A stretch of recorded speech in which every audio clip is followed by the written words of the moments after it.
7 सितंबर से कांग्रेस भारत जोड़ो यात्रा शुरू करने वाली है।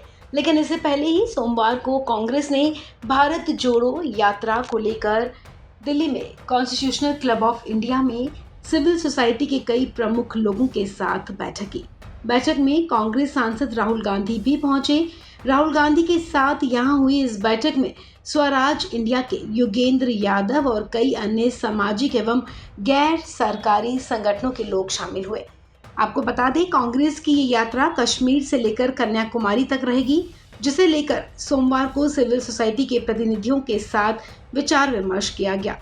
कांग्रेस ने पिछले हफ्ते इस यात्रा को लेकर घोषणा की थी, जिसमें राहुल गांधी सहित पार्टी के कार्यकर्ता और नेता भाग लेंगे। कॉन्स्टिट्यूशनल क्लब में हुई इस बैठक के दौरान योगेंद्र यादव, जयराम रमेश और दिग्विजय सिंह सहित कई प्रमुख नागरिक समाज के सदस्य और राजनीतिक नेता मौजूद रहे। आज दोपहर को राहुल गांधी जी कॉन्स्टिट्यूशन क्लब आए थे। करीब 1.5 घंटा यहाँ रहे। देश के 21-22 राज्यों से करीब 150 सिविल सोसाइटी संस्थाएं के साथ उनकी भेंट वार्ता हुई। भारत जोड़ो यात्रा के संदर्भ में आज सुबह 10 बजे श्री दिग्विजय सिंह जी सांसद, वरिष्ठ कांग्रेस नेता ने इन संस्थाओं को भारत जोड़ो यात्रा के डिटेल्स को अवगत कराया और आज दोपहर राहुल गांधी जी की भेंट हुई और कई सवाल उठे। कोई भाषण नहीं था, ये सवाल जवाब था। करीब, जैसा कि मैंने कहा, करीब 1.5 घंटे के लिए लोगों ने सवाल की। कुल मिलाकर 35-40 लोगों ने सवाल की और राहुल गांधी जी ने जवाब दिया।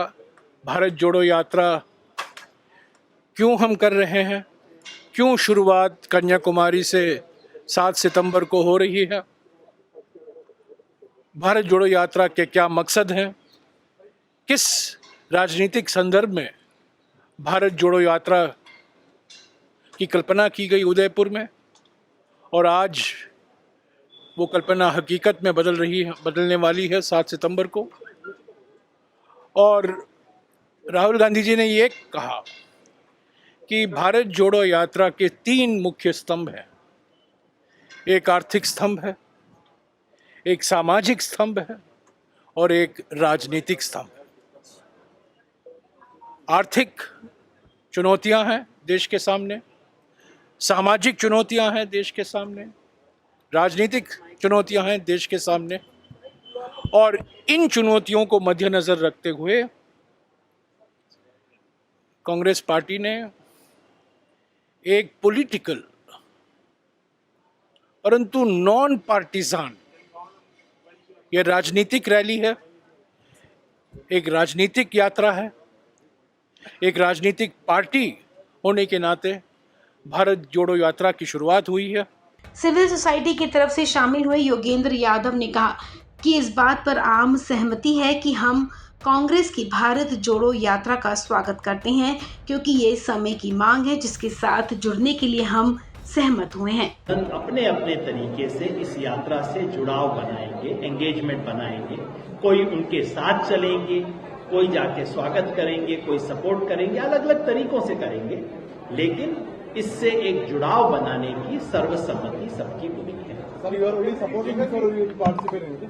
जैसा मैंने कहा कि there has been, as Didi read out the statement, there is a consensus that we welcome this Bharat Jodo Yatra because this is need of the hour, that we have agreed to engage with it. Engagement can take many forms. In some cases, engagement can be that someone would walk right from the beginning till the end, someone would walk for one day, someone would go and welcome, someone would extend support. Forms will vary, but we have agreed to engage with this yatra in a positive spirit. Congress की ये पैदल यात्रा 12 राज्यों और 2 केंद्र शासित प्रदेशों को कवर करेगी। लगभग 3,500 किलोमीटर लंबी ये यात्रा होगी और 150 दिनों में अपनी यात्रा पूरी कर ली जाएगी। कांग्रेस की भारत जोड़ो यात्रा 7 सितंबर से शुरू होगी। यात्रा तमिलनाडु के कन्याकुमारी से शुरू होगी, जो 3,500 किलोमीटर की दूरी तय करते हुए कश्मीर में खत्म होगी, जिसमें पार्टी कार्यकर्ताओं के साथ ही नागरिक संगठनों के प्रबुद्ध लोग भी हिस्सा लेंगे। आपको बता दें, पार्टी के उदयपुर सम्मेलन में भारत जोड़ो यात्रा की रूपरेखा तैयार की गई थी। इस खबर में फिलहाल इतना ही। तमाम अपडेट्स के लिए आप बने रहें वन इंडिया हिंदी के साथ।